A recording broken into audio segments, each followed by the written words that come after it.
Yun oh, magandang umaga po.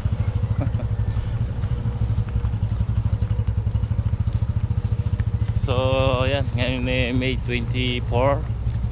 At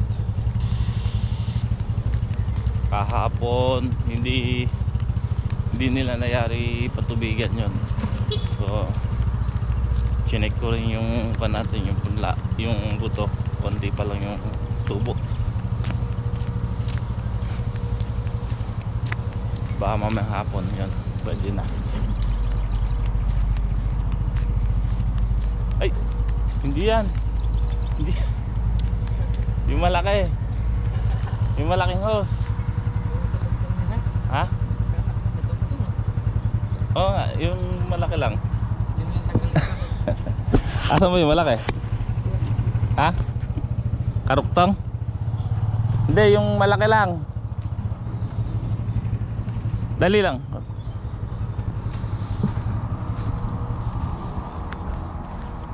Nandiyan ba yung malaki?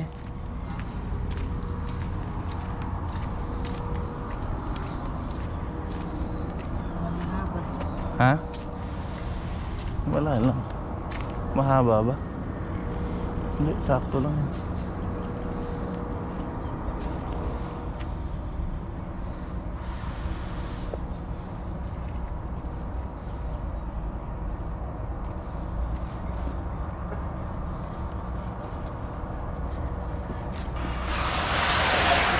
Yeah. Up. Dito na sa labas. Yan.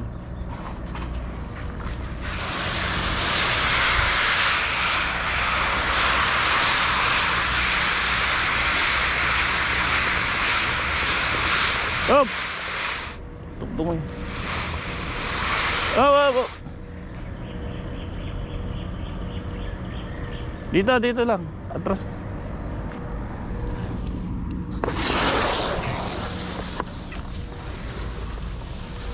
Hindi, kabila mo. Mabubutas. Anak, ikon mo sa kahoy. Yan.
Tapos ito, Jack, kunin mo. Ha? Itong dalawang, itong hinila mo, tsaka yun, dali mo dun sa may bungad. Gagamitin ni Abo rito. Na? Makatali na yan. Dong. Tara. Paano?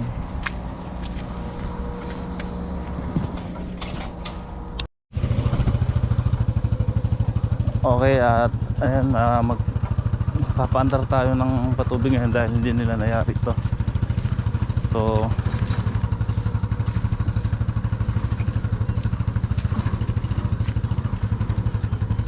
ganda kasi kwan, mayari nila to 5 butas na lang eh. At pinatitigmak ko kasi halos pinaapaw para basang basa.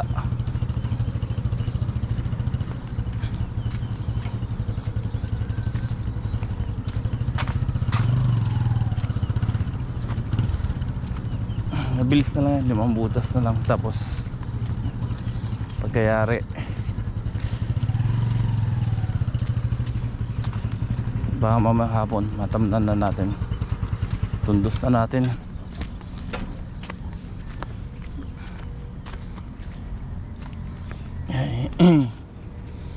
Ay, saan yung tinuktong pala yun? Ano pinanduktong nyo? Ganyan din? Okay. Napakaginawa.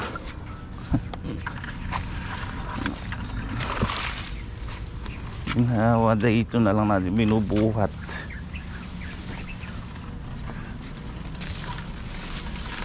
Ay.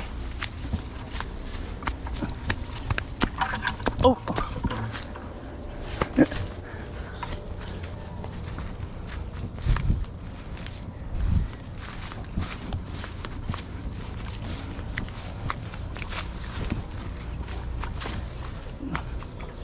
Natatanggal ba?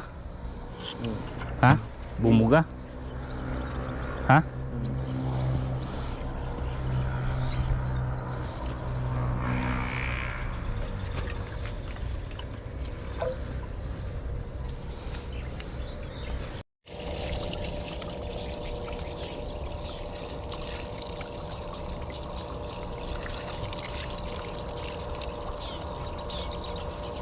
Nope.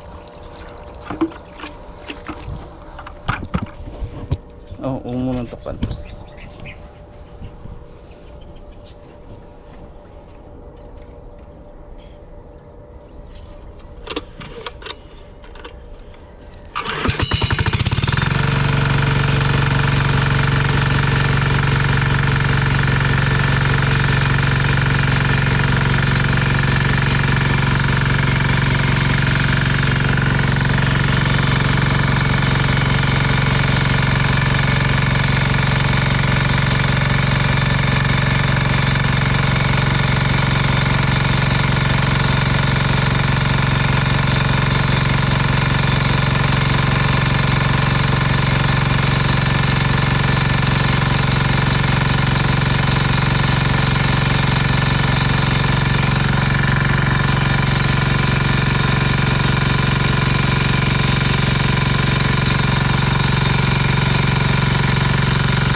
Tumulo na.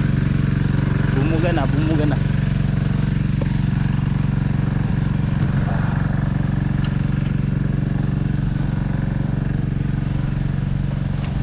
Ah.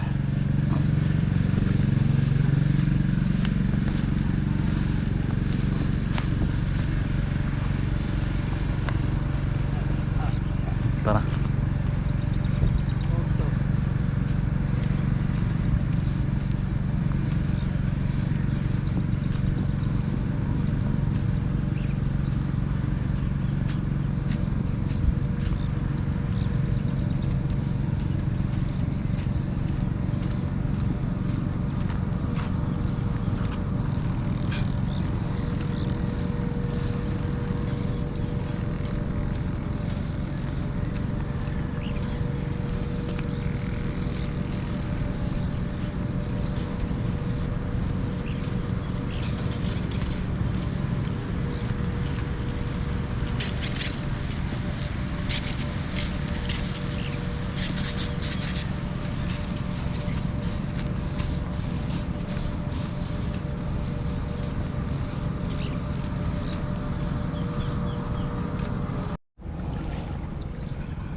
Ayan mga katong, sa ilang butas na lang to.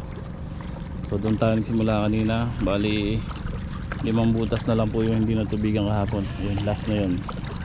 So pagkatapos nyan, sabi ko basain na yung tataniman ng ng siling panigang. Pwede na natin itanim yung punla eh. So pagkatapos niya, papatayin muna nila yung water pump, at saka nila isi-set naman dito yung yan, dito sa tataniman ng panigang. Babasahin muna natin yan.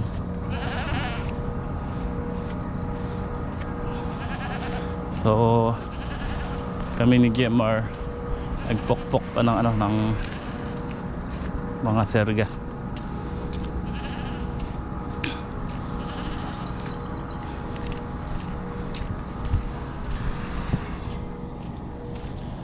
So ito mga katongs, pakita ko po sa inyo yung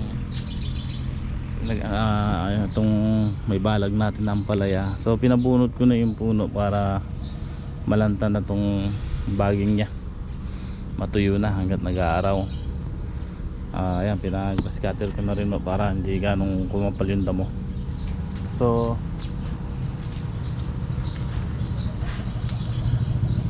ayan, tatamnan daw natin ang ng patola. Yan, patola na lang may tanim. Kasi maganda sana yung sitaw.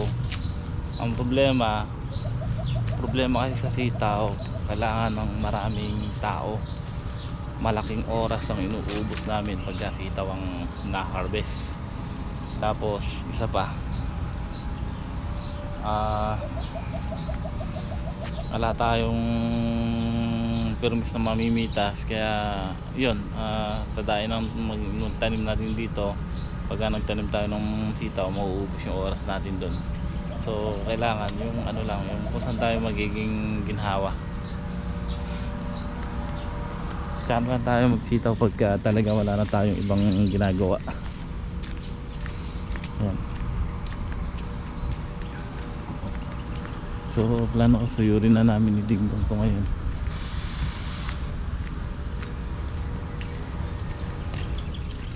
Mayari ka na ba?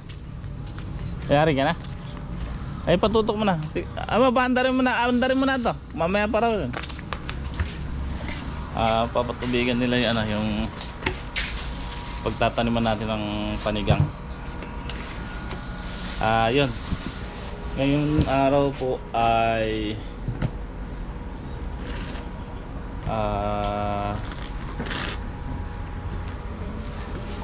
Sabado, May 24. Birthday nga po ng aking anak bunso. So halika. So please, ayun o, may surprise si mami mo. Surprise! So halika. Wala, talaga na happy birthday. Ayun, may surprise si mami mo. Ayun, nag-order tayo ng handa mo. Sabi mo? Thank you. No? Oh, may ketchup pa oh. Okay? Oh, may ketchup pa oh. Oh. Nak!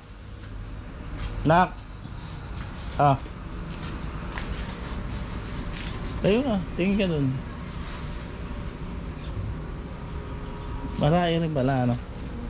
Pwede na. Kaysa magluto tayo.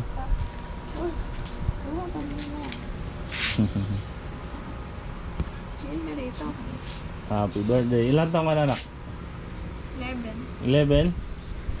11 ka na? Grade 6. 6. Oh. Kuya, kaya ka na? Nak! Yun! Tayo na! Tayo na!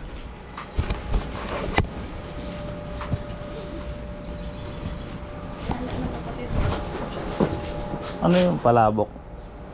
Ha?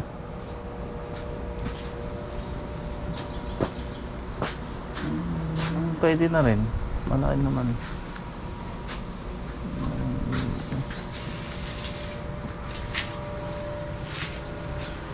Tingnan na. Hinihintay ng kuya niya yan eh. Caldereta.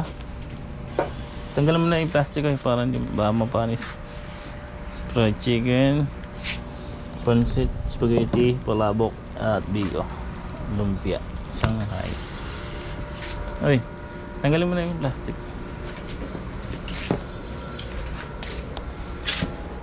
So, ito po yung ating bagong bining ampalaya. Kung saan ito yung ginamit natin, Chatay na Dynasty variety.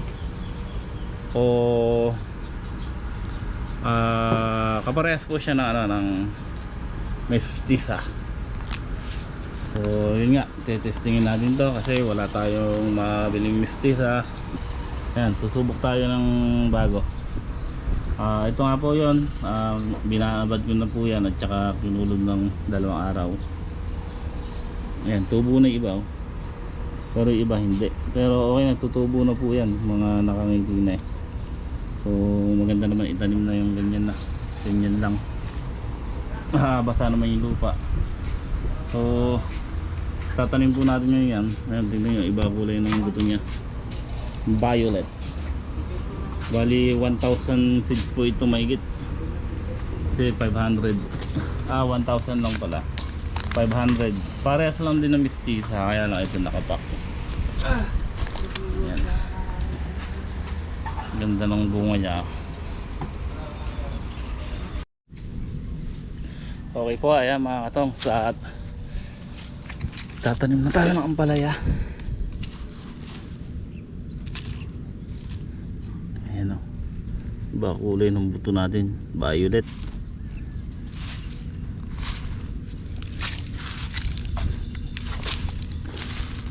Kulay lilibuhin.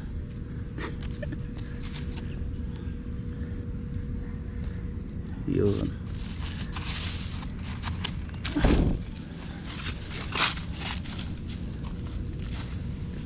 So yun nga po, siyempre tinutundos natin yung buto, then sinusundan naman ni Jemar na ano yan, ng tabon, budbud ng uradan, tapos pinatatabunan ko na, pinalalagyan ko ng damo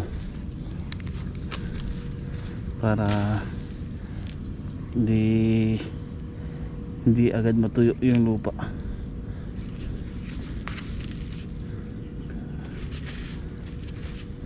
Sabi ko patungan niya ng konting damo.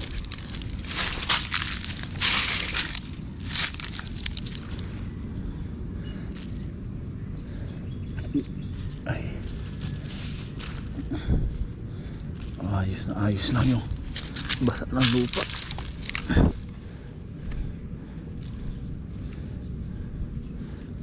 Putok naman na yung buto na nilalagay natin. Ayan, yan lang yung kagandahan sa tinatanim natin. Hindi maselan pagka kasi mahaba yung tubo, mahirap galawin, baka maputol.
Pansin mo.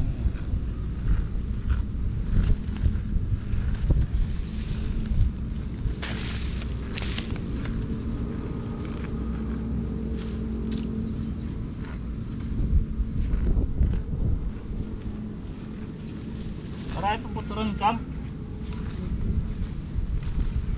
Meron ka pa yan?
Okay, at ayan.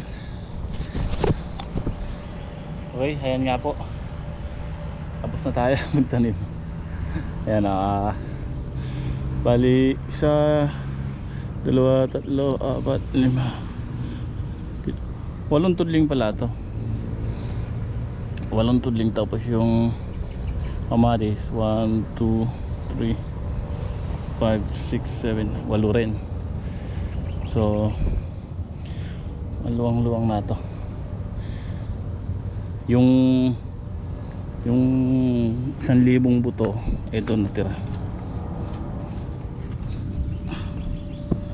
Ibabalot ulit natin, tapos pupudla na lang natin para panghulip. Ayan, mga 1,000 to mga katongs. Ay, 1,000, 100 na lang to.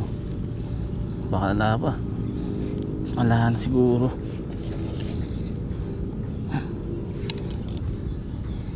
So tutubuin natin. Bukas natin ilalagay sa seedling tray para panghulip natin. So palagay natin yung kwanto, 100. Oh, nasa 100 pa ito.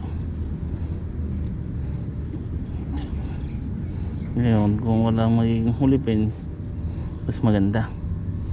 Tatanim naman natin ito sa madalang na tudling yung kamatis, yung maraming namatay. Tamnan natin yung 1 tudling ng palaya.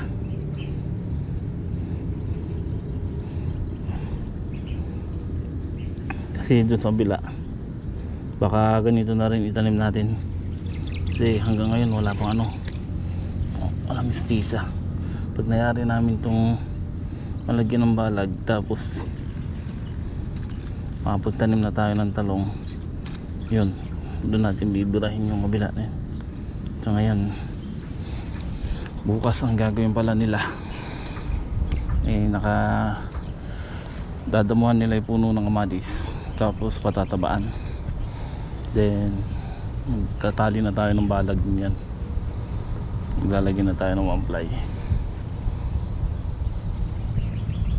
So kanina natapos nilang patubigan to, pinalipat ko doon sa tataniman ng pangsigang, pinabasa ko na rin para isang basa na lang uli yan bago taniman.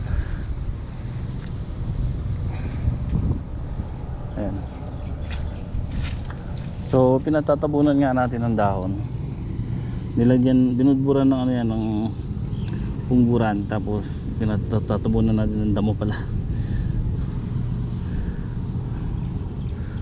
Protection sa ulan yan at sa araw, kasi kung umulan hindi mahuhukay yung buto. Ngayon kung umaraw man, hindi ganong matutuyo yung lupa, kaya pinalagyan natin ng damo.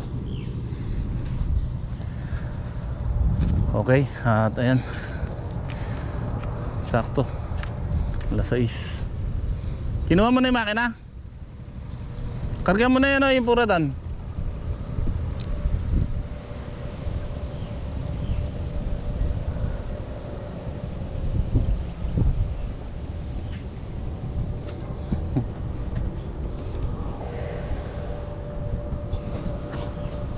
So, yun yung gagawin natin bukas, naka-schedule. Dadamuhan nila yung puno ng kamatis, pagkayari, patatabaan nila. Tapos, after lunch, ito naman ang dadamuhan nila. Kasi makapal na naman yung damo sa puno. Tapos, patatabaan din. Tatabaan natin na ano yan, ng winner na lang. Wala nang halong iba. Kasi matatangkad naman na. Tsaka, malalaki na puno. Winner.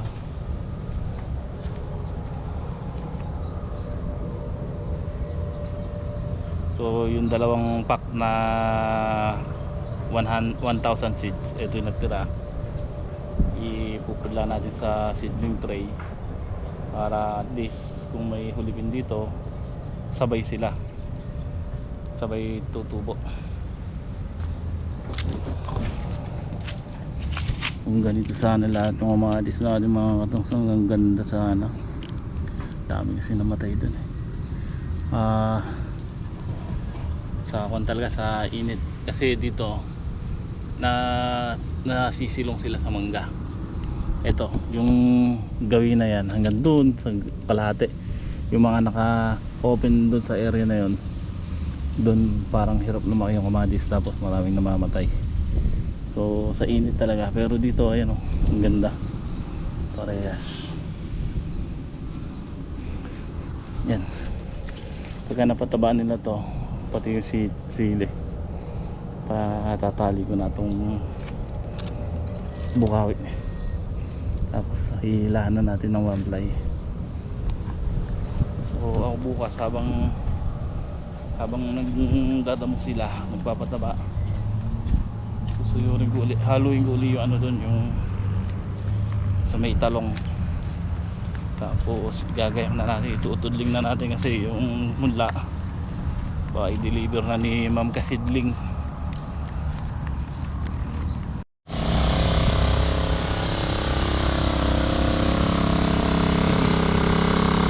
Display tayo ngayong gabi mga katong, panguod sa sili.